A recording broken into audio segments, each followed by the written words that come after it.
Above me smokes the little town with its whitewashed walls and roofs of brown, and its octagon spire tones smoothly down as the holy minds within. And wondrous, impudently sweet, half of impassion, half conceit, the blackbird calls adown the street like the piper of Hamelin. I hear him, and I feel the lure drawing me back to the homely moor.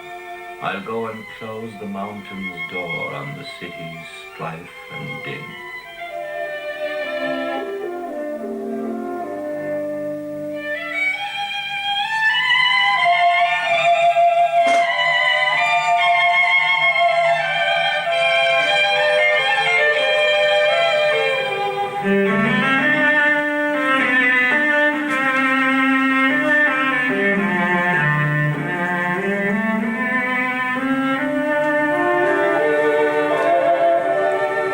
Battle of Ypres here in Belgium began early on a Tuesday morning, the 31st of July, 1917. One of the casualties of that day was the poet Francis Ledwidge, a lance corporal in the 1st Battalion, the Royal Inniskilling Fusiliers. His death was almost accidental. His battalion and the 29th Division to which it belonged were in reserve, just behind the front line to the north of the town of Ypres. Lance Corporal Ledwidge and a dozen or so other men were on a fatigue party.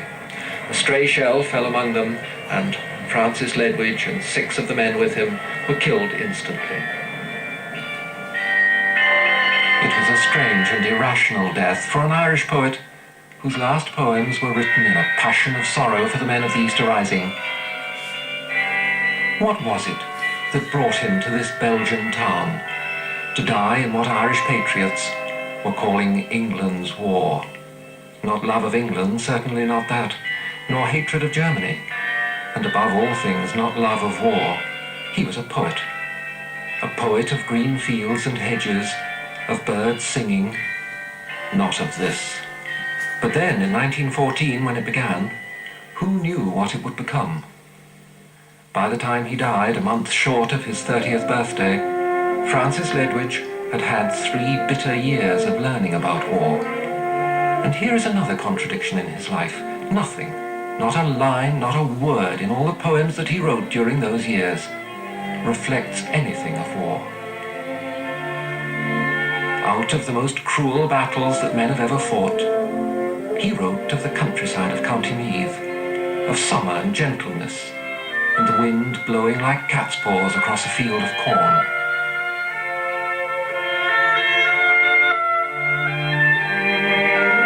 The primrose and the daffodil surprise the valleys, and wild thyme is sweet on every little hill when lambs come down at folding time. In every wild place now is heard the magpie's noisy house, and through the mingled tunes of many a bird, the ruffled wood dove's gentle coo.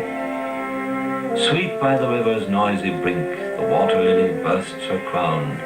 The kingfisher comes down to drink like rainbow jewels falling down. And when the blue and grey entwine, the daisy shuts her golden eye, and peace wraps all those hills of mine safe in my dearest memory.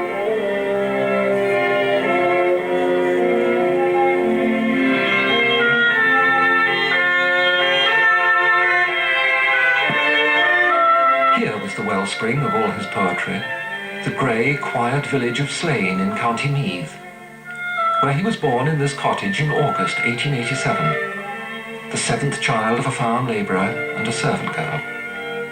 His father died when he was 3 years old, and mere poverty became bitter hardship.